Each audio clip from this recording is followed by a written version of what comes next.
오늘은 성령 강림절 후 20번째 주일입니다. 오늘 또 감사하게도 우리 방역 수준이 1단계 낮아져서 이전보다 좀 더 자유롭게 예배드릴 수 있는 그런 또 절기입니다. 우리 가까운 성교중앙교회가 지난주에 확진자가 지나가서 좀 어려움이 있었지만 그래도 감사하게도 아무도 양성이 나온 게 없는 것은 목사님도 면담하고 갔다고 하는데 그래도 이것은 아마도 내 생각에는 마스크를 썼기 때문이지 않을까 싶습니다. 우리도 당분간은 이렇게 지켜나가면서 하나님께 예배할 수 있는 이 복된 날 주신 것 떠나 감사하고 오늘 특별히 더 은혜롭게 이런 날을 주셔서 오늘도 더 감격스럽습니다. 이 거룩한 주의 주 앞에 나온 여러분들에게 예수 그리스도의 은혜와 하나님의 사랑과 성령의 친교하심이 함께 하시기를 기원합니다. 우리 서로 인사해서 사랑합니다. 감사합니다. 예수님이 우리 희망입니다. 우리의 신앙을 나는 죽고 예수로 삽니다. 예수와 함께 이웃을 살립니다. 예수와 함께 공동체와 세상을 살립니다. 이 고백이 여러분의 삶이 되시길 바랍니다. 힘쓰는 하나님께 나갑니다.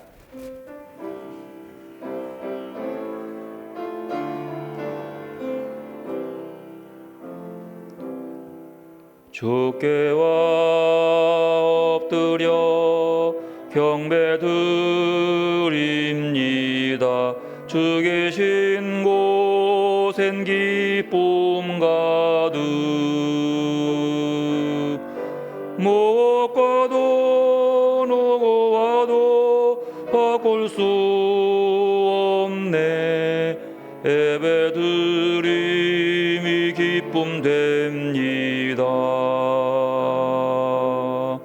주께와 엎드려 경배드립니다. 주 계신 곳엔 기쁨 가득 못 가도 누구 와도 바꿀 수 없네. 예배드림이 기쁨 됩니다. 오라 우리가 여호와께 노래하며 우리의 구원의 반석을 향하여 즐거이 외치자. 우리가 감사함으로 그 앞에 나아가며 시를 지어 즐거이 그를 노래하자. 여호와는 크신 하나님이시요 모든 신들보다 크신 왕이기 때문이로다. 하나님은 영이시니 예배하는 자가 영과 진리로 예배할지니라. 아멘.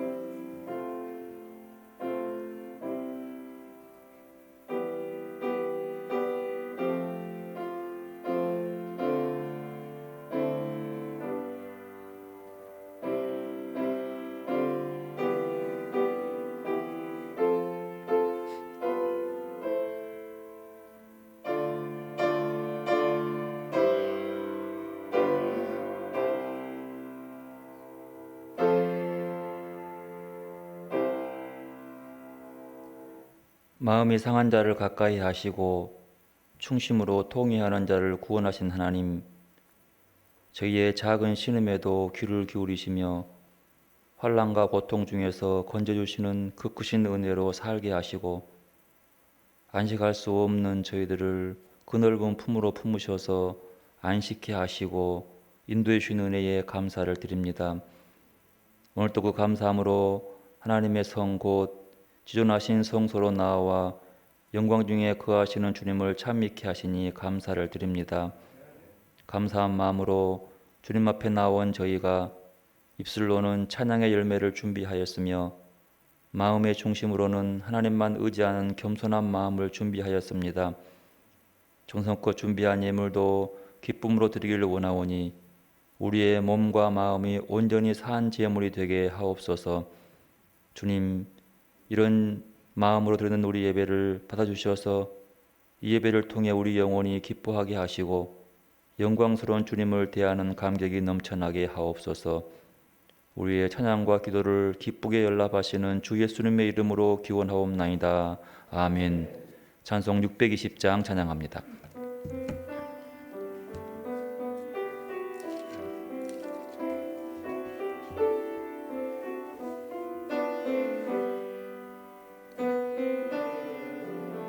모인 우리 주의 은총 받은 자여라. 주께서 이 자리에 함께 계심을 아노라. 언제나 주님만을 찬양하며 따라가리니 시험을 당할 때도 함께 계심을 믿노라. 이 믿음 더욱 굳세라. 주가 지켜주신다. 어두운 밤에도 주의 밝은 빛 인도하여 주신다. 여기니 뜻하신 일 헤아리기 어렵더라도 언제나 주 뜻 안에 내가 있음을 아노라. 사랑과 말씀들이 나를 더욱 새롭게 하니 때로는 넘어져도 최후 승리를 믿노라. 이 믿음 더욱 굳세라. 주가 지켜주신다. 어두운 밤에도 주의 밝은 빛 인도하여 주신다. 여기에 모인 우리 사랑받는 주의 자녀라. 주께서 뜻하신 바 우리 통에 펼치신다. 고통과 슬픔 중에 더욱 주님 의지하오니 어려움 이겨내고 주님 더욱 찬양하라. 이 믿음 더욱 굳세라. 주가 지켜주신다. 어두운 밤에도 주의 밝은 빛 인도하여 주신다. 아멘. 교동문 43번 교독합니다.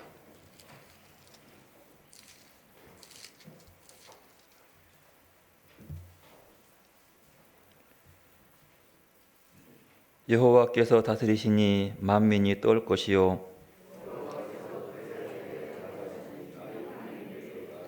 시온에 계시는 여호와는 위대하시고 모든 민족보다 높으시도다.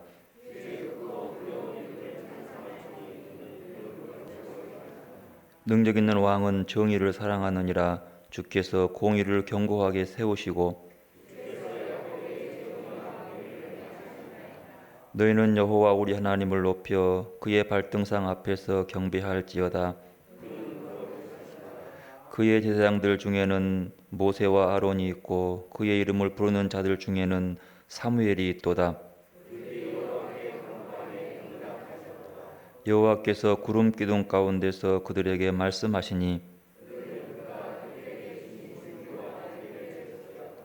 여호와 우리 하나님이여 주께서는 그들에게 응답하셨고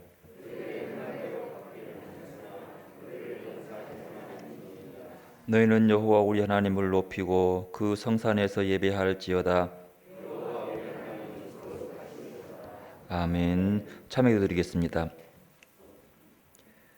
우리를 사랑하시고 영생의 길로 인도해 주신 하나님 아버지, 우리를 향한 주님의 사랑과 인도하심은 변함이 없건만 저희들의 믿음은 매일 매 순간 흔들리고 있습니다. 말씀의 반석 위에 든든히 서지 못하고 불안과 두려움 속에서 보낼 때가 많았습니다. 서로 사랑하며 살라는 말씀을 뒤로하고 이웃과 관계 속에서 증오와 분노의 불길을 태울 때도 있었습니다. 때를 얻든지 못 얻든지 주님의 말씀을 따라 살면서 하나님을 나타내 보이라는 주님의 바람을 망각하고 나의 능력과 나의 명예를 나타내어 영향력을 행사하고 자랑하려고 하였습니다. 자기 십자가를 지고 주님을 따르라고 하셨지만 오히려 십자가를 부끄럽게 하면서도 주님을 잘 따르고 있다고 착각하기도 하였습니다. 주님, 우리의 이런 믿음 없음을 불쌍히 여기셔서 불충한 저희의 죄도 용서하여 주옵시며 이제는 주님과 나만 하는 것들을 침묵으로 고백합니다.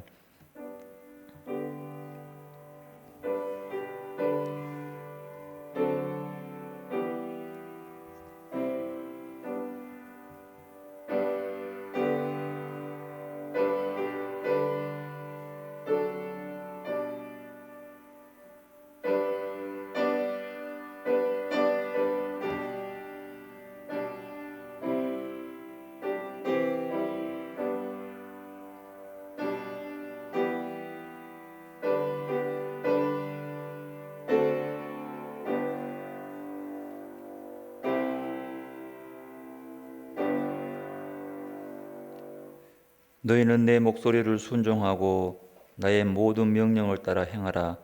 그리하면 너희는 내 백성이 되겠고 나는 너희의 하나님이 되리라. 아멘. 나는 전능하신 아버지 하나님 천지의 창조주를 믿습니다. 나는 그의 유일하신 아들 우리 주 예수 그리스도를 믿습니다.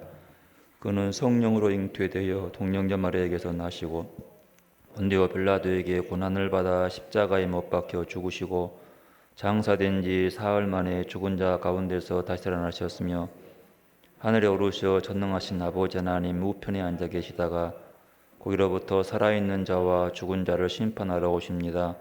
나는 성령을 믿으며 거룩한 공교회와 성도의 교제와 죄를 용서받는 것과 몸의 부활과 영생을 믿습니다. 아멘. 나 주님을 사랑합니다. 참 사랑에 주를 경배해.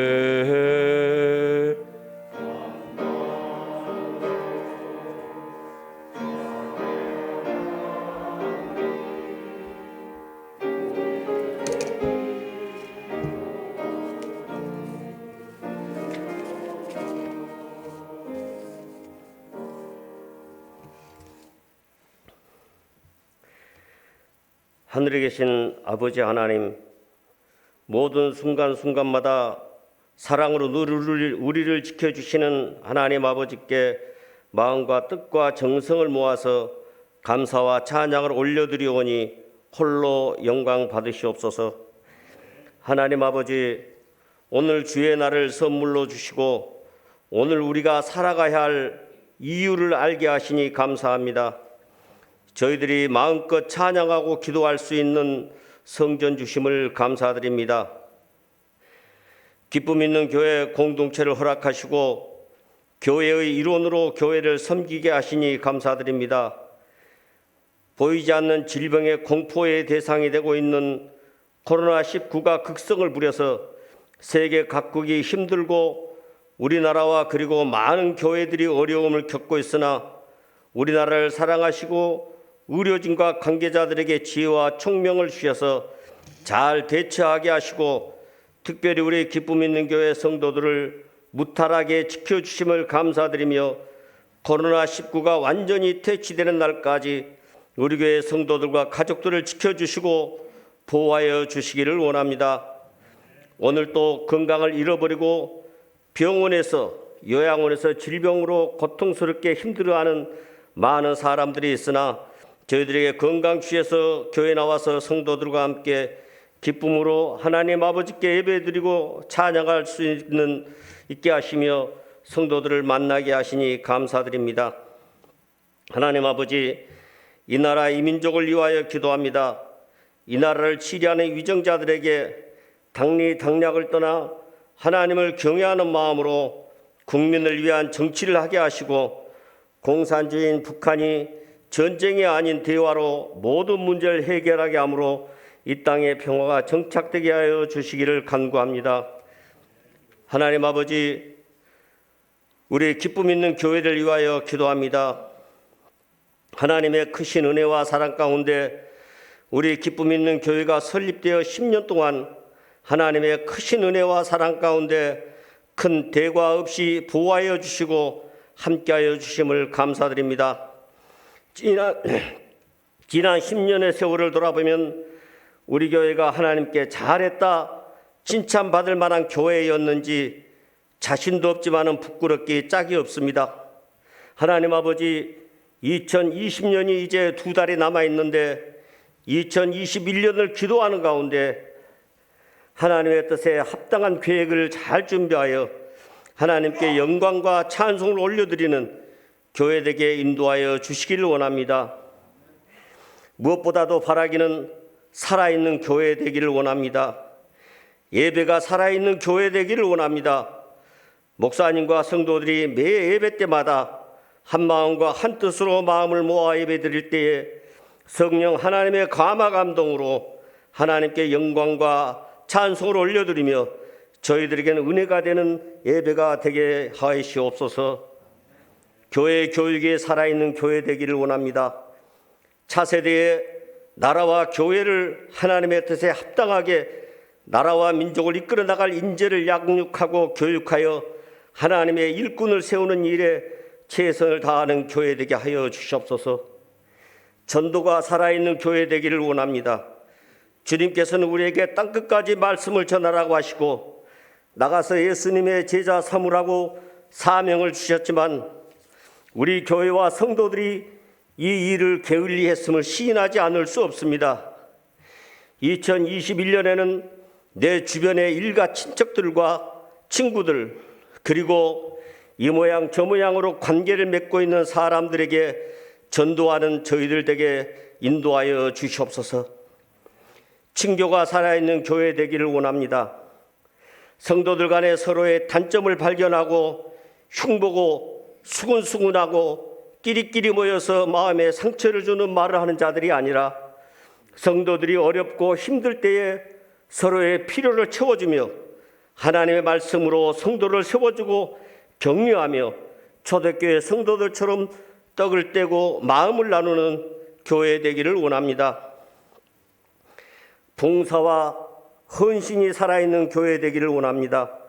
하나님께서 세우신 교회 공동체를 세워가는데 일꾼이 없어 어려움이 있고 교회 공동체의 고백처럼 이웃을 살리는 공동체가 되자고 3년 이상을 매 주일마다 고백하고 있으나 누구 한 사람 앞장서서 실천하는 사람이 없고 하자는 사람도 없고 계획도 없으니 2021년에는 실행하고 실천하는 교회 되기를 원합니다.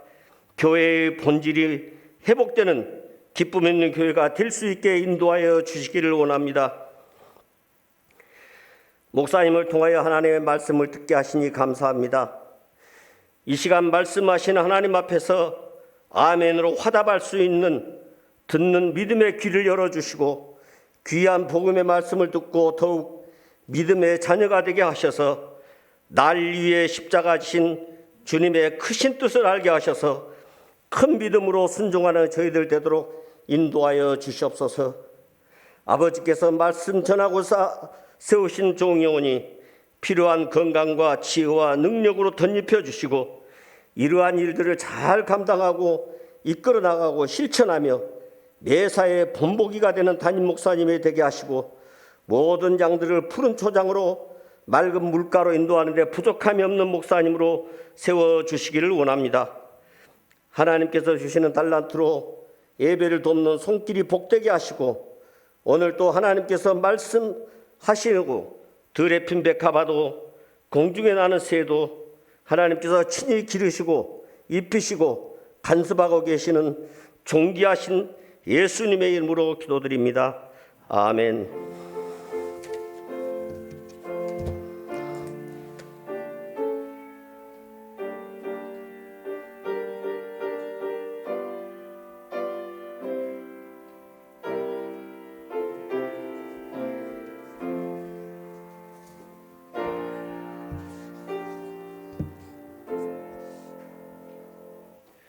하나님 말씀 데살로니가 전서 1장 2절에서 7절 말씀까지 먼저 교독합니다.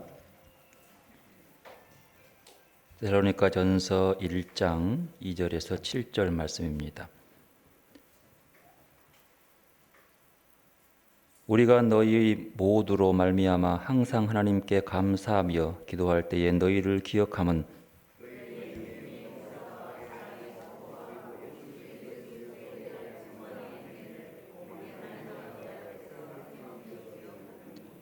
하나님의 사랑하심을 받은 형제들아 너희를 택하심을 아노라.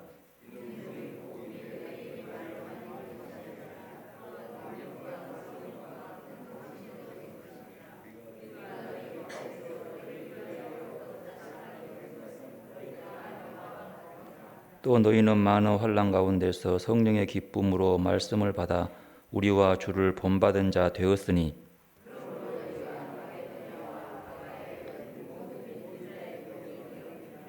아멘. 마태복음 22장 15절에서 22절 말씀까지 교독합니다. 마태복음 22장 15절에서 22절입니다. 이에 바리새인들이 가서 어떻게 하면 예수를 말의 올무에 걸리게 할까 상의하고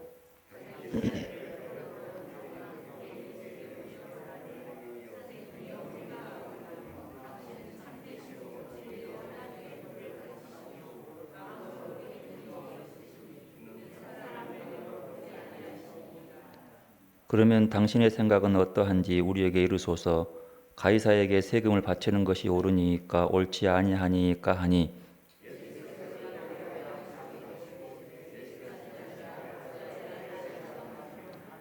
세금 낼 돈을 내게 보이라 하시니 데나리온 하나를 가져왔거늘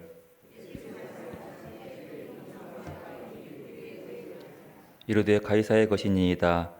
이에 이르시되 그런즉 가이사의 것은 가이사에게 하나님의 것은 하나님께 바치라 하시니 아멘. 시온창대 특별 찬양 있겠습니다.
주님의 사랑과 평화가 여러분과 함께 하시기를 기원합니다.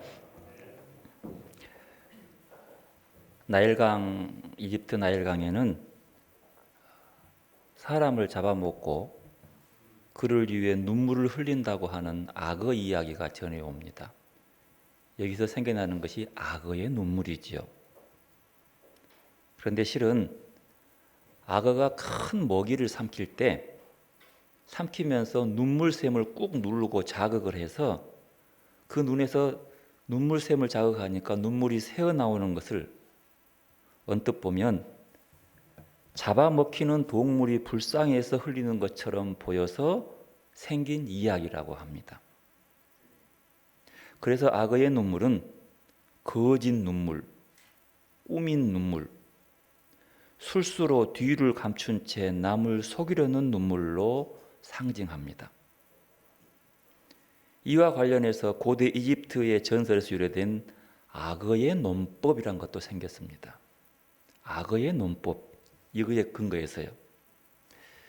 어느 날 나일강가에서 물놀이하고 놀고 있던 아이가 악어에게 잡혀갔습니다.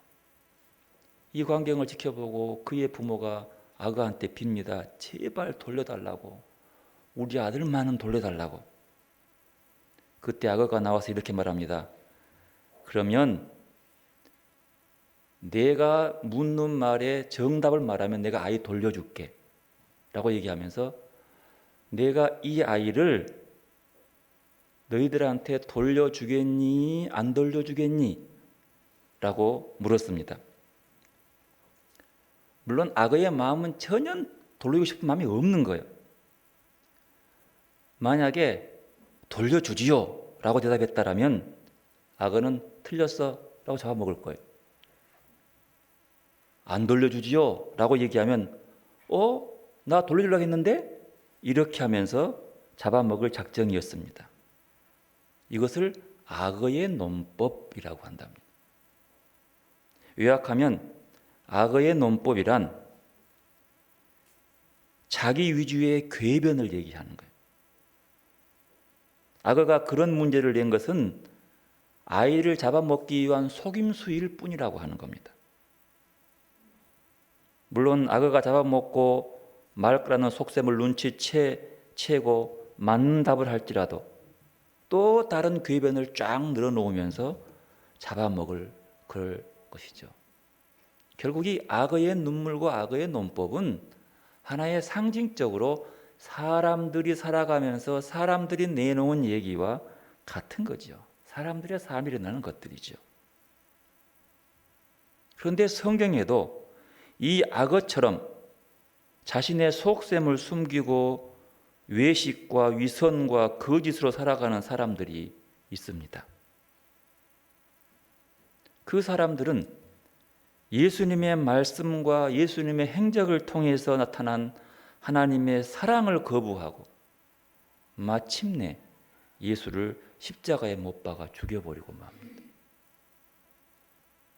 오늘 읽은 마태복음 22장의 말씀도 예수님 앞에서 악어 같은 사람들이 등장하고 있습니다. 이 나일강의 악어처럼요. 자신의 편견과 고집에 사로잡혀 예수님이 가르치시는 하늘나라의 신비를 받지 못하고 그저 예수를 함정에 빠뜨리기 위해서 짐짓 예수를 칭찬하며 인정하는 말투를 내뱉은 그 사람들 말입니다. 실은 오늘의 이 말씀이 나오게 된 것은 오늘 15절 말씀 보면 이에 바리새인들이 가서 어떻게 하면 예수를 말의 올무에 걸리게 할까 상의하고라고 나옵니다. 이게 출발해요. 이해라고 나오면은 무조건 그 앞에 나온 얘기를 근거하고 있어요. 앞에 나온 그 얘기를 통해서 어떻게 하면 뭘 걸어요? 말의 올무를 걸어볼 거라고 하는 거예요. 그러면 분명히 예수님이 그 앞에 무슨 말을 했는데 이 말에 이들이 거리낌이 되는 거예요. 그 앞에 보면 가까운 21장 뒤에서부터 보면 예수님이 성전을 정화합니다. 뒤엎고 난 다음에 성전에서 막 가르쳐요. 그 가르침을 보고 이 바리새인들과 대제사장들이 나와서 말합니다. 누가 네에게 권한을 주어서 여기서 가르치느냐? 어떤 권위로 성전에서 네가 가르치냐라고 예수님의 권한에 대해서 묻습니다. 이에 대해서 예수님이 크게 설명하면서 세 가지의 비유를 말씀해요. 첫 번째는 두 아들의 비유예요. 포도원 농장에 가서 일 좀 해라라고 하니까 하나들은 예 해놓고 안 가고 하나들은 아니요 하고 갔어. 누가 더 아버지의 말에 순종했냐? 그 묻는 질문이에요. 그리고 그 다음에 또 그들이 못 알아듣자 또 비유로 말씀합니다. 그 비유가 포도원 농부에 말해요. 그 주인이 포도원 뭐에 대해서 다 울타리를 두르고 다 준비해 놓고 일꾼을 불러다가 그 일꾼들에게 일을 시킵니다.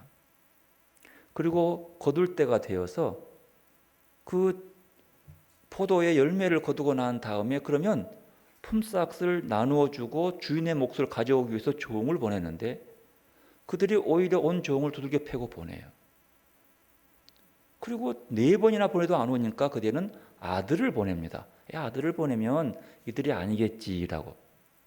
그리고 보내니까 그들의 마음 속에 이 아들을 죽이면 이 포도원은 내 차지가 되겠지라고 하는 착각 속에서 아들을 죽여버리고 맙니다.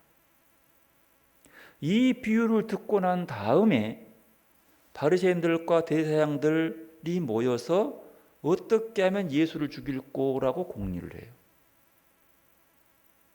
이게 그럼 무슨 말이에요? 그 비유를 알아들었다는 거예요. 그런데 그래도 못 알아들어요. 그래서 예수님이 또 얘기합니다. 천국 잔치 얘기를 해요. 천국의 혼인 잔치 얘기를 하면서 천국을 얘기합니다. 천국은 마치 혼인 잔치하는 베푸는 아버지와 같은 이라고 나와 시작돼요. 그 천국 잔치라 얘기했죠. 그 사람을 들여서 초대된 사람, 천국 나라에 그 나라의 임금이 초대한 사람, 특별한 사람들에게 초청장을 가지고 보냈어요. 근데 그들이 이런저런 핑계를 대면서 나 그거 관심 없다고 안 온다는 거예요. 아무도 안 온다는 거예요. 그래서 그 주인이 그러면 길거리에 나가서 아무나 데려오라. 근데 그 데려온 사람 중에서 선한 사람도 악한 사람도 다 데리고 왔어요. 그 주인이 그 자리에 꽉 차고 좋아해요. 그런데 그 중에 하나, 예복을 입지 않은 사람을 끄집어내서 어두운 데로 내버려서 습히 울며 일가게 만들어버립니다. 그 예복, 천국 잔치의 비유에서 그 예복은 뭐냐?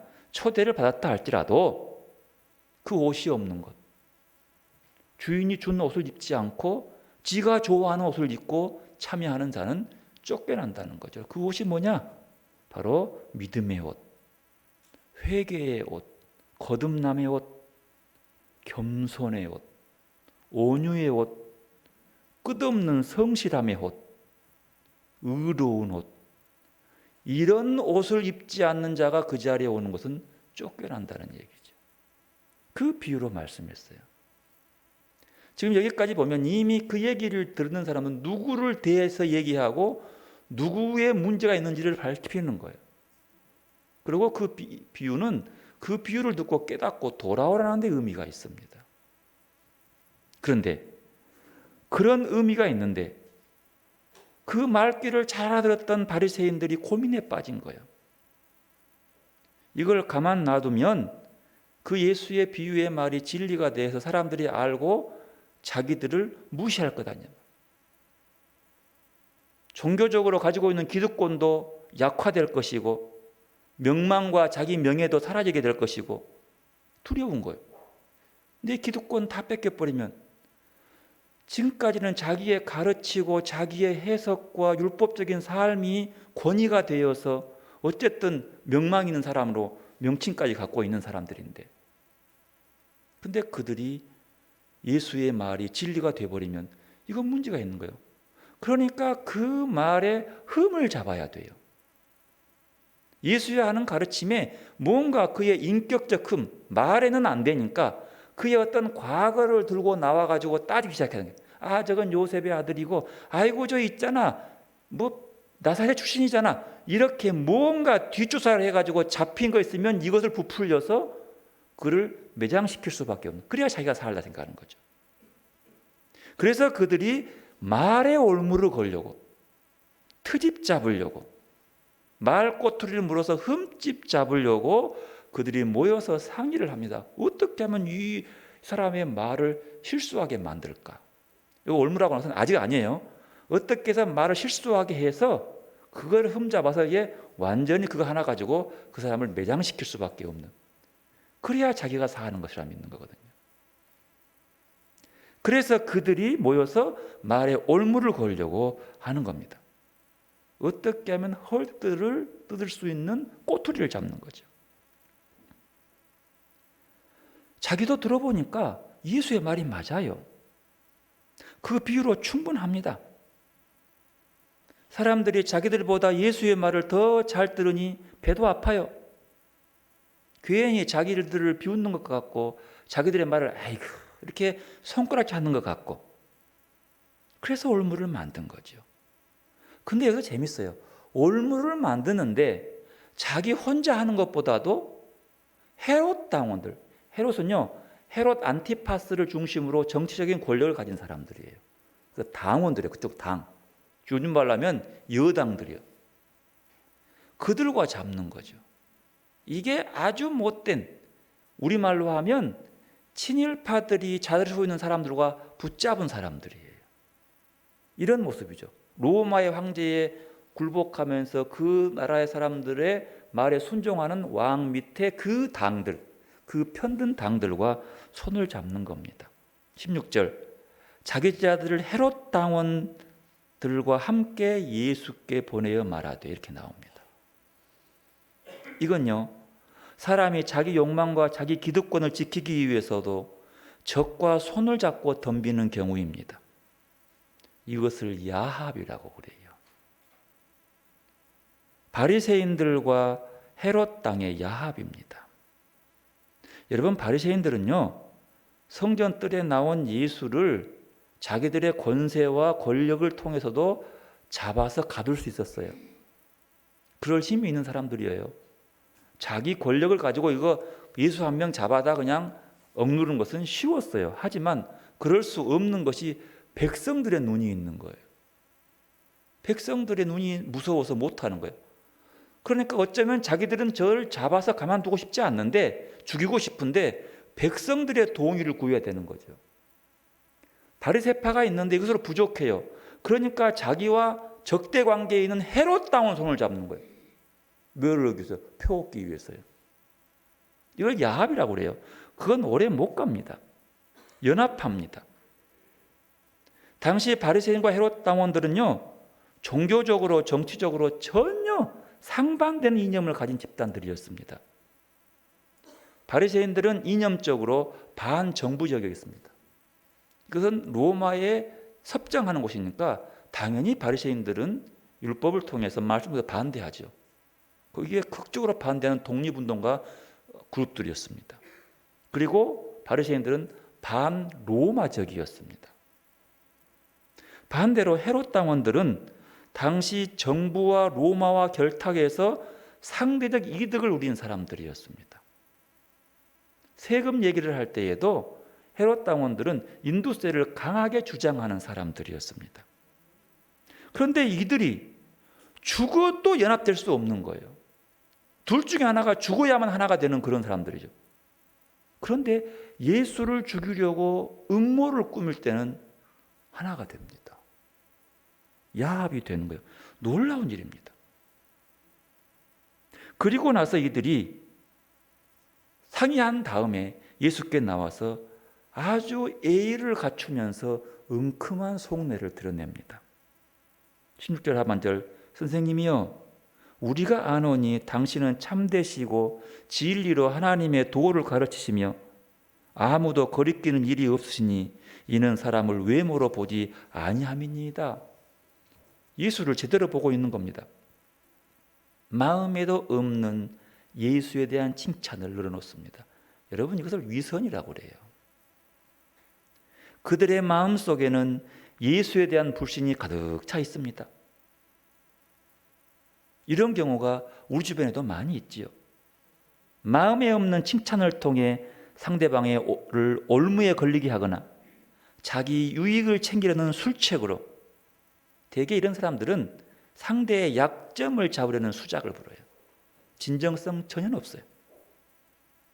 선생님이여, 당신이 참되고 진리로 하나님의 도를 가르칩니다. 아니, 이 정도 알았으면 그냥 진리로 가르치는 예수의 도를 아멘 하고 받으면 될 것 아니에요. 아멘 하고 자기를 돌아보고 나도 그렇게 살렵니다 라고 그냥 하면 될 거지, 무슨 굳이 그 마음에 다른 마음을 품냐는 거예요. 안 그렇습니까? 당신의 말이 진리요, 참돼요. 당신은 사람을 중심 보지 외모로 안 보여. 그 정도면 됐지. 그 정도 알아들었으면 어떻게 해야 돼요? 아멘, 당신 말이 옳습니다. 내가 지금까지 잘못 생각했네요. 그리고 마음 바꾸어서 그가 말하는 대로 따라가면 될 것 아니에요. 그게 정상 아닙니까? 이들의 질문 속에는 결코 예수를 통해서 하나님의 도를 배우려는 마음은 전혀 없습니다. 근데 듣긴 들어요. 이 말은 뭐냐라면, 당신은 늘 참말만 하기 때문에 우리의 질문에 대해서 분명하게 딱 부러지게 이것 아니면 저것 답해 줄 줄로 믿습니다. 그 답을 얻기 위해서, 올무에 걸릴 답을 얻기 위해서 과분한 칭찬을 하기 시작한 겁니다. 그러면서 그들은 마음에 감추어진 비장의 말을 쑥 꺼냅니다. 17절 함께 있습니다. 그러면 당신의 생각에는 어떠한지 우리에게 이르소서. 가이사에게 세금을 바치는 것이 옳으니까 옳지 않으니까. 이 질문이 뭐냐 그러면 이런 거예요. 하나님의 선민이 예루살렘 성전에 있는 유대 땅에서 로마 황제 가이사의 통치 아래 있다는 표로 그에게 세금을 바치는 게 옳은 겁니까? 틀린 겁니까? 라고 묻는 겁니다. 이 질문이 올무가 된 것은요, 둘 중에 어느 답변을 하더라도 예수를 공경에 빠지게 할 수 있는 질문이기 때문에 그렇습니다. 당시 열심당원들과 바리새인들은, 그리고 다수의 경건한 유대인들은 절대로 로마의 세금 내서는 안 된다라고 하는 입장이었습니다. 그 반면에 헤롯 당원들과 사두개인들은 세금을 내야 한다는 입장이었습니다. 그래서 예수가 세금을 내야 한다고 하면 열심당원과 바리새인들에게 걸려요. 열심당원들이 가만두지 않죠. 그 사람들은 뒤에 숨어서 테러한 사람들이니까 그냥 테러해버립니다. 세금을 내야 한다고 하면 헤롯 당원들과 사두개인뿐만 아니라, 내지 말아야 한다라면, 세금을 내야 한다라면 그들에게 당하는 것이고, 세금을 내지 말아야 한다라면 헤롯 당원들과 사두개인들에게 걸리지요. 그리고 그거는 로마 정부의 통치에 대한 반군이기 때문에 반란군이 되는 거예요. 또한 세금 납부를 옹호하면 예수를 예언자로 믿고 따르는 많은 유대 군중들이 그를 아이고 결국은 지 살려고 그러네 딱 단절하는 거죠. 로마의 협력자로 낙인 찍혀서 표적이 될 수밖에 없어요. 반면에 세금 납부를 반대하면 로마 제국의 통치에 반대하는 자로, 이건 반란군으로 낙인 찍힐 수밖에 없는 겁니다. 이 바리새인들의 영악함이지요. 예수는 분명히 로마의 세금을 내지 말라고 할 것이 찬성하지 않는다는 걸 알고 있어요. 그러면서도 자기도 문제이기 때문에 물어보는 게 사악함이에요. 그래 예수가 말합니다. 18절 그들의 악함을 아시고 이르시되 외식하는 자들아 어찌하여 나를 시험하느냐. 알고 있으면서 왜 시험하느냐. 뭘 알고 있어요? 그의 사악함을 알고 있어요. 악함을 알고 있는 거죠. 이거의 외식입니다. 사람을 외모로 보지 않으시는 예수님은 그들의 정중하고 예의를 갖추는 그 껍데기의 말에 감추어진 사악함을 보고 계시는 거예요. 그들의 의도를 알고 있는 거지요. 그래서 예수님이 19절에 세금 낼 돈을 내게 보이라 하시니 데나리온 한 개를 쑥 꺼내 보내줍니다. 그 데나리온을 들고 예수님이 묻습니다. 이 형상과 이 글이 누구의 것이냐? 대답합니다. 그들이 가이사의 것입니다. 여러분, 당시에 로마의 데나리온은 은전이었는데 이 은전에는 한쪽 면에는 로마 황제 가이사의가 형상이 들어있어요. 그 흉상, 머리, 얼굴 들어있고요. 이 글이 무엇이냐? 그 한쪽에는 글이 새겨져 있어요. 뭐가 새겨진다면 이렇습니다. 거룩한 아우구스투스의 고귀한 아들이자 대제사장이신 티베리우스 가이사 아우구스토. 이 아우구스토는요, 제사장이니까, 대장이니까 지가 왕권으로 황제로서의 통치를, 가이사 황제가 황제 아우구스토예요. 황제이고, 그리고 신의 대리자라는 거예요. 그걸 그 동전에 갖고 있는 거죠. 로마의 주화는 로마의 통치권을 확인하는 거예요. 그것은 다 로마가 통치하는 지역이죠. 황제가 거의 신적 용의로 달아온 거죠. 예수님은 그들에게 말합니다. 그래. 그러면 가이사의 것, 즉 황제의 것은 황제에게 바치고 하나님의 것은 하나님께 바치라는 겁니다. 그래 물어봐요. 가이사 것이 무엇이에요? 황제 것이 무엇이에요? 동전이에요. 그 바치라는 거예요. 왜요? 동전에 뭐가 있기 때문에. 야, 동전에 그 가이사 황제의 형상이 있지 않냐? 그러면 그 형상 하나님께 바치라는 겁니다. 그러면 될 것 아니야. 그리고 하나님의 것. 하나님의 것은 누구예요? 하나님의 형상이 있는 게 하나님의 것이에요. 그럼 물으십시다. 하나님의 형상은 누가 갖고 있어요? 누가 있는 거예요? 사람이요. 다시 말하면 이 로마의 은전 데나리온을 들고 황제의 형상이 있는 데나리온을 들고 있는 그 사람은 누구 거예요? 하나님의 것이요. 그래서 이 돈이 아니라 그 돈 들고 있는 하나님의 형상이 있는 사람은 하나님께 바치면 되는 거야. 그 얘기입니다. 하나님의 것은 하나님의 형상이 있는 거예요. 그러니까 사람이요. 다시 말하면 네가 들고 있는 그 돈은 가이사에게 바치고 하나님의 형상이 있는 네는 하나님께 바치라는 거예요. 그 사람, 여러분 하나님이 가장 귀히 여긴 것이 사람입니다. 그거예요.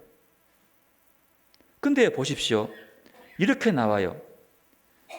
출애굽기 20장 10계명에 보면 이게 나와요. 너는 나 외에 다른 신을 내게 두지 말라. 너를 위하여 새긴 우상을 만들지 말고 또 위로 하늘에 있는 것이나 아래로 땅에 있는 것이나 땅 아래 물속에 있는 것에 어떤 형상도 만들지 말라. 그래서요, 당시 유대인들은요, 이 로마 황제가 그려져 있는 동전을 만지려고도 하지 않았어요. 왜요? 그게 뭐가 있으니까? 형상이 있으니까. 로마 황제 안 가지려고 하는 거예요. 왜요? 그러면 이 10계명에 이 계명 어기는 거예요. 어떤 형상도 만들지 말아라. 그런데요, 예수를 시험하러 온 헤롯 당원들은 유대인들이면서도 그 동전을 호주머니에 지니고 있었습니다. 동전 보여달라고 하니까 무심결에 쏙 여기 있어 라고 보여주는 거예요. 이게 뭡니까? 그들은 이미 그 동전의 형상의 주인인 가이사에게 마음을 바치고 있는 거예요. 가이사에게 마음을 두고 종교적, 경제적 이득을 충분히 그걸 들고 누리고 있다는 사실입니다. 그러니까 그 형상이 새겨진 가이사 것은 가이사에 바치고 대신 하나님의 형상이 새겨진 사람은 하나님께 갈 수 있도록 하라는 말씀인 것이죠. 하나님의 형상을 지닌 내 자신을 바쳐라. 여러분, 예수님 답변은요, 정치와 종교 영역을 분리해서 접근하는 것이 아닙니다. 하나님 나라가 황제가 다스리는 영역까지 모두 포괄하는 거죠. 여러분, 하나님과 가이사 황제를 동등한 입장에서 비교할 수 없는 거예요. 왜요? 그 황제도 누구의 통치하였어요? 하나님 앞에 있잖아요. 말도 안 되는 소리예요. 대등하지 않아요. 그래서 그냥 화폐는 거기에 바치고 그 뜻입니다. 네 마음에 갖고 있는 하나님의 영상인 것은 하나님께 바쳐라. 즉 말하면 네 마음은 하나님께 바쳐라. 세금 내지 말란 말이 아닙니다. 세금을 내고 네 마음 바치면 될 것 아니냐는 겁니다. 여러분의 마음에 무엇이 자리 잡고 있습니까? 여러분은 무엇에 관심을 하며 살아가고 있습니까? 오늘 복음서의 말씀은 국가의 세금을 내지 말라는 것이 아닙니다. 우리 안에 누가 자리 잡고 있냐고 묻고 있습니다. 우리를 이끌어가는 것이 무엇이냐고 묻고 있습니다. 여러분 안에 하나님이 자리 잡고 있음을 느끼십니까? 내가 어떤 형편과 여건 속에서도 하나님이 고백되고 나타내 보이십니까? 하나님께만 소망을 두고 하나님에게 여러분의 자신을 드리고 사십니까? 오늘 말씀은 세금을 내느냐 마느냐의 문제가 아닙니다. 교회와 국가의 관계를 어떻게 세우냐의 문제도 아닙니다. 모든 우리의 가치관을 하나님께 두고 있느냐를 묻고 있는 거죠. 모든 가치관 속에 하나님이 계시느냐? 내 모든 결단과 행동이 하나님의 사랑에 기초하고 있느냐고 묻고 있는 겁니다.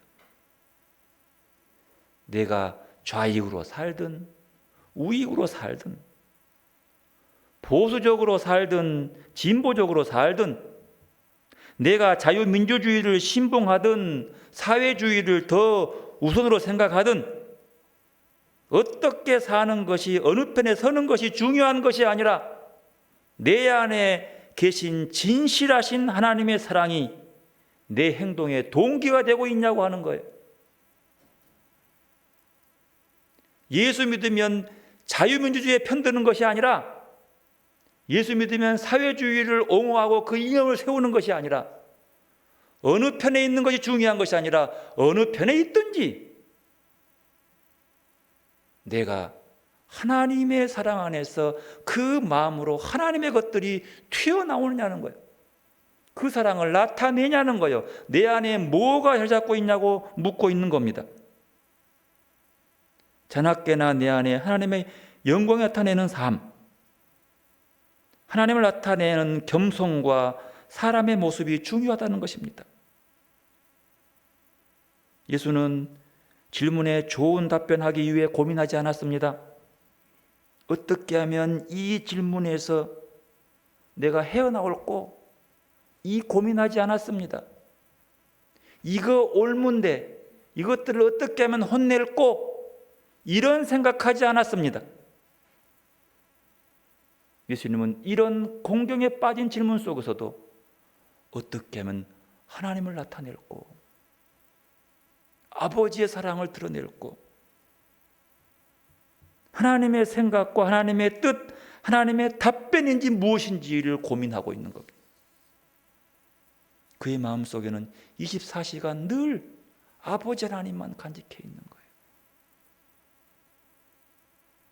참으로 중요한 질문입니다. 예수를 따른 기독교인들은 공산주의와 싸우고 투쟁하는 자들이 아닙니다. 민주주의를 세우기 위해서 목숨 거는 자들이 아닙니다. 어떻게 하든 내 안에 내 삶 속에 하나님의 사랑이 나타나는지를 드러내 보이는 것이 먼저예요. 그 얘기하고 있는 겁니다. 이 질문 앞에 이 말을 듣고 그들이 놀랍게 여깁니다. 22절 그들이 이 말을 듣고 놀랍게 여겨 예수를 떠나가니라. 놀랍다는 말은 경탄스럽다. 경탄스럽게 여겨 그 말이에요. 경탄해서 놀라워서 떠나가니라. 왜 떠나갔을까요? 놀라우면 더 붙어서 더 깊은 진리를 배워가지고 왜 떠나가는 걸까요? 아, 이 사람과 같이 할 수 없구나. 왜 같이 할 수 없는 거예요? 왜요? 간단하지 않습니까? 우리는 하나님의 말씀과 율법을 통해서 어떻게 하든 이 땅에서 더 유리하고 더 많은 기득권을 누리기를 원하는데 예수는 자나깨나 하나님밖에 없구나. 여러분 보십시오. 이들의 질문 속에 어디에 하나님이 나옵니까? 이 가이사에게 세금을 내는 것이 옳으냐 틀리냐 이거 물어본 거예요. 그 답변은 내면 돼, 안 내면 돼, 아니면 몰라, 대답 안 할 거야, 이 정도면 되는 거예요. 굳이 하나님이 나올 이유가 없잖아요. 하지만 그런 질문 속에서도 예수는 하나님의 생각을 드러내고 있습니다. 하나님 사랑을 드러내고 있는 거예요. 이 차이요.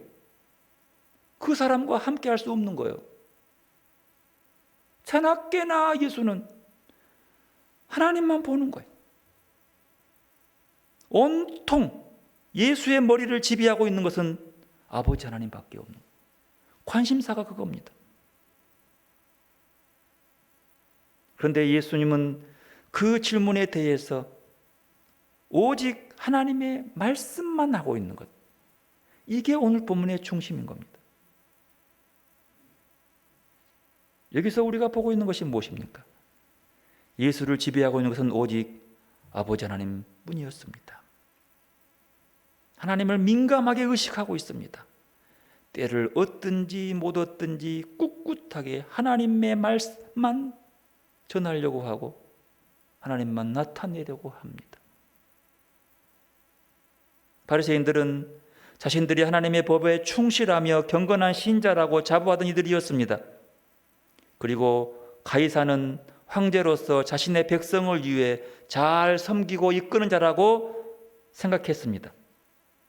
그러나 시간이 지나면서 바리새인들은 악의에 가득한 위선자로 황제는 스스로 하나님이라고 칭하며 무서울 것이 없는 존재가 되어버렸습니다. 이들은 하나님의 것을 가장 속된 것으로 바꿔버린 이들이었습니다. 이들이 하나님의 것을 가지고 그 뜻을 따라 살았다면 그들은 가장 높은 자리에 올랐을 것입니다. 하지만 그들은 하나님의 것을 자기의 것으로 챙겼고 악의와 위선을 하나님께 드러내 보였습니다. 또 하나, 오늘 이 이야기를 통해서 우리가 고민한 게 있어요. 참 예수님 지혜롭다. 왜? 여기서 어떤 예수의 지혜를 배우려고 한다는 거죠. 만약요, 우리가 오늘 복음에서 예수님이 지혜로웠다는 사실만 알아듣는다면 예수님은 유대인들의 함정에 빠지지 않는 지혜로운 분이고 그 지혜는 하나님께로부터 온 것이라고 이해하게 됩니다. 그렇게 되면요, 하나님은 지극히 지혜로운 분이고 지혜롭지 못한 사람은 하나님과 무관한 사람이 되고 맙니다. 그러나 실제로 예수님은 이 세상을 살아가는데 그렇게 지혜롭지 않았습니다. 그분은 죄가 없으면서도 젊은 나이에 죄인이 되어 십자가에 처형됐습니다. 세상의 눈으로 지혜롭지 못한 분입니다. 오늘 복음은 예수님을 미워하는 사람들이 예수님을 어떻게 평가하는지도 말합니다. 참되고 진리로 하나님을 가르친 사람이라고, 아무 꺼리낌 없이 사람들을 대하고 사람을 왜 물어보지 않는다고. 예수님은 세상살이에 지혜롭고 영특한 분이 아니었습니다. 그분은 오직 하나님의 일에만 열중하고 집중한 분이었습니다. 예수는 제물로서 자신의 미래를 보장하려 하지 않았습니다. 일신의 영광을 위해 권력을 지향하지도 않았습니다.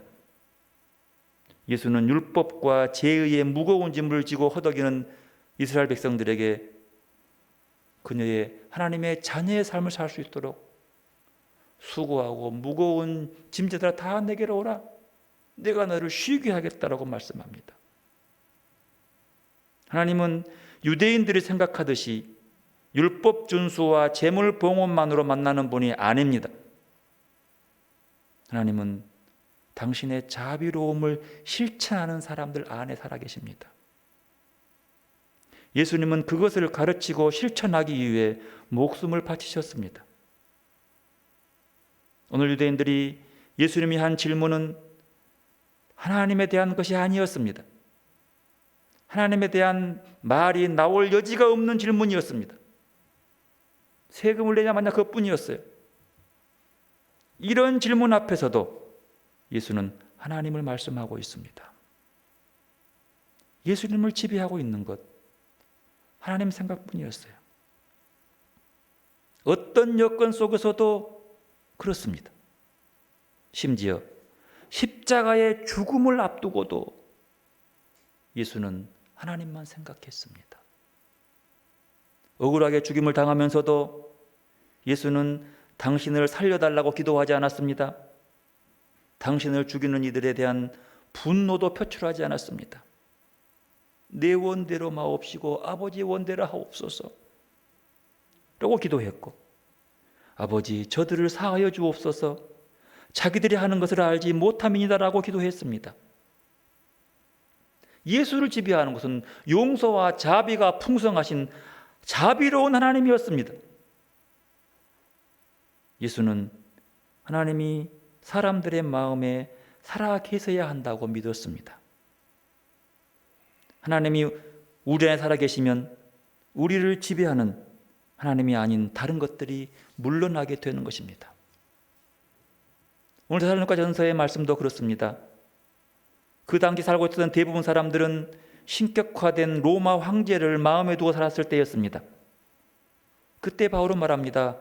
그리스도께만 소망을 두고 믿고 살고 사랑의 수고로 하고 있는 데살로니가 교회 교인들에게 고마움을, 감사함을 표하고 있습니다. 너희를 생각하면 하나님께 감사하고 기억할 때만 너희가 기억난다. 왜요? 그들은 황제로만 출세하는 세계 속에 그리스도만 바라보고 있기 때문에 그렇습니다.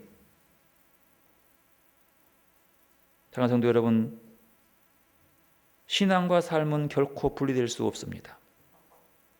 우리의 삶이 소중한 것은 하나님께서 우리에게 허락해 주신 우리의 삶이 선물이기 때문이고, 우리가 삶을 정성껏 살아가야 하는 까닭은 우리의 삶이 하나님께 바쳐지는 봉헌물이 되기 때문입니다.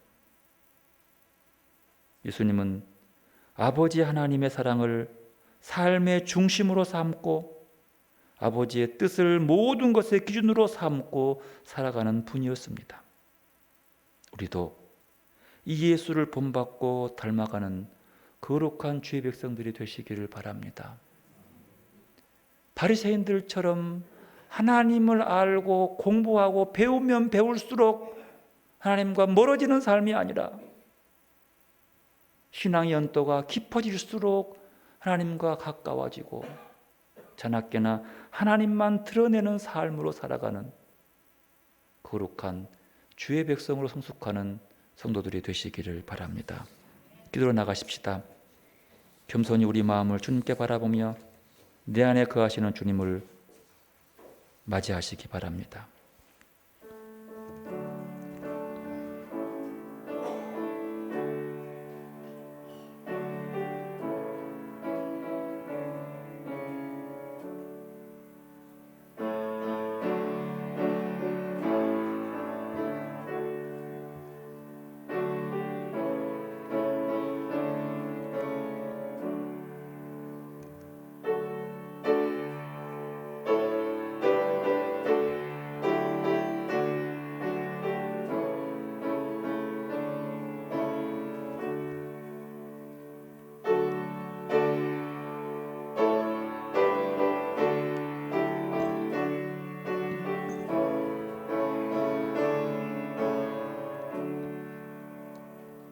내가 고요히 주님을 기다립니다. 오셔서 우리를 새롭게 하여 주소서. 어린아이의 마음으로 주님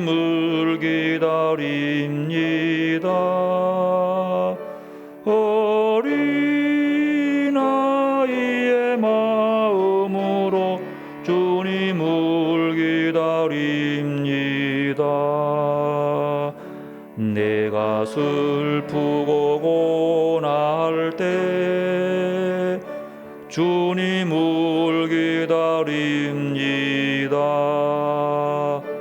오셔서 나 굳세게 하여 주소서. 어린아이의 마음으로 주님을 기다립니다.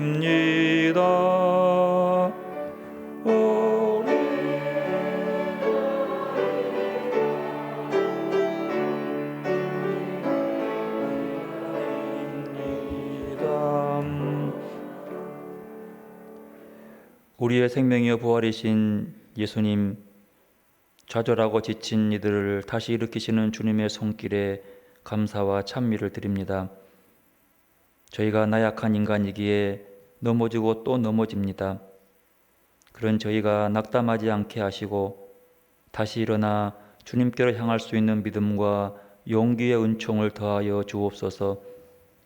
주님은 저희의 고통과 약함이 무엇인지 잘 아시며 주님의 자비와 사랑은 저희의 어려움이나 문제보다 크오니 온전한 신뢰로 모든 것을 주님께 맡겨드릴 수 있도록 저희의 마음을 또한 열어 주옵소서. 이 시간 겸손한 믿음으로 하나님 앞에 나와 감사하는 마음으로 예배를 드리면서 우리에게 은혜로 보이시는 물질을 구별하여 주님께 바칩니다. 내 가진 모든 것 다 주님의 것이며 내가 호흡하며 살아가는 것도 주님의 뜻임을 고백하며 두렵고 떨리는 마음으로 준비한 예물을 바칩니다. 이 예물을 거룩하게 하시고 바치는 우리 마음도 거룩하게 하셔서 흠양하여 주옵소서. 그리고 이 예물을 써준 곳마다 주님의 모습만 나타날 수 있도록 사랑만 드러나도록 인도하여 주옵소서. 예수님의 이름으로 기도드리옵나이다. 아멘. 교송하겠습니다.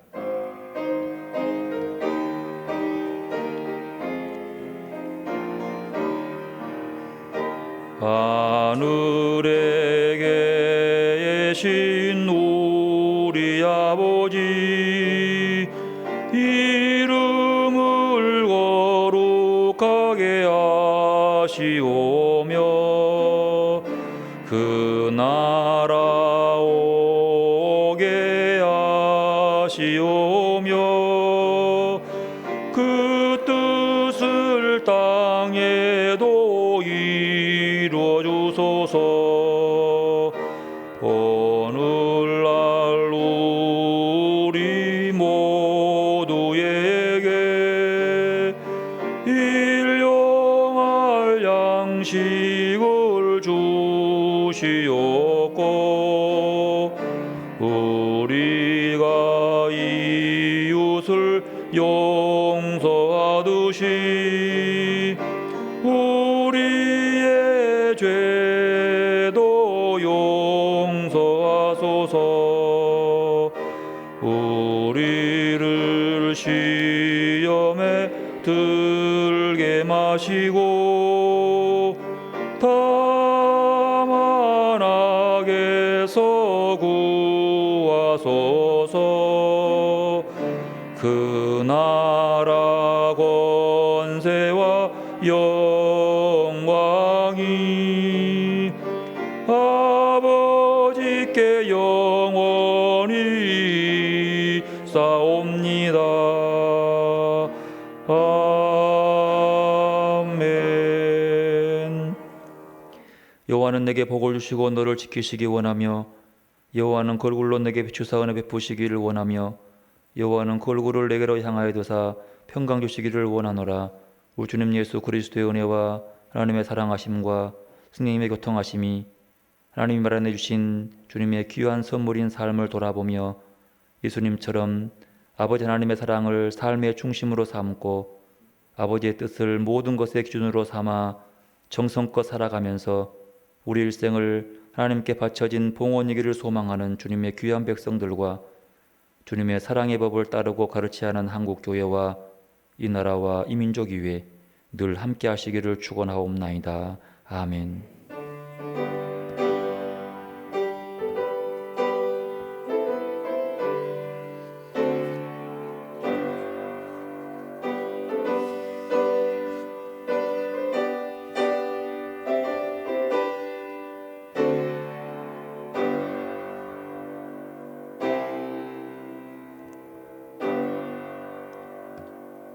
예수님을 희망하며 서로 인사하겠습니다. 이건 줄로 믿습니다. 이제 코로나가 좀 진정되어서 예배할 수 있는 기회가 좀 많이 늘어나서 참 기쁘고 감사합니다. 생각해 보면서 한국 전쟁통에 예배하지 못한 분들이 전쟁 끝나고 예배할 때 얼마나 기뻤을까 하는 생각을 드려봅니다. 서울은 아직도 30%만 참여할 수 있는데 그 외 지역은 지역 상황에 따라서 함께 드릴 수 있고 총회 공문입니다. 드릴 수 있고 뭐 다른 성가대나 뭐 다른 모임들도 식사만 빼고 할 수 있다라고 이렇게 정부와 협의했다고 합니다. 이제 서울 지역은 그렇게 이제 통지하고 그 외 지역은 그 지역 코로나 상황에 따라서 할 수 있도록 그렇게 지었습니다.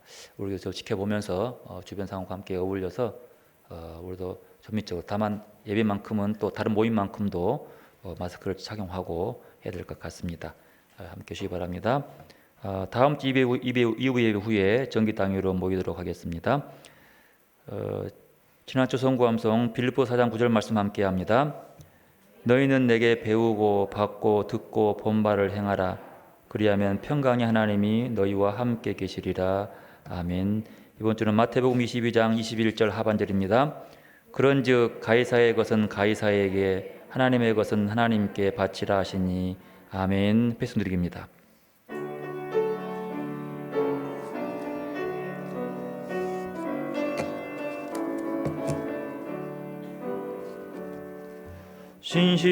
신실하게 진실하게 거룩하게 살게 하소서. 신실하게 진실하게 거룩하게 살게 하소서. 하나님 나의 마음 만져주소서. 하나님 나의 영혼 새롭게 하소서.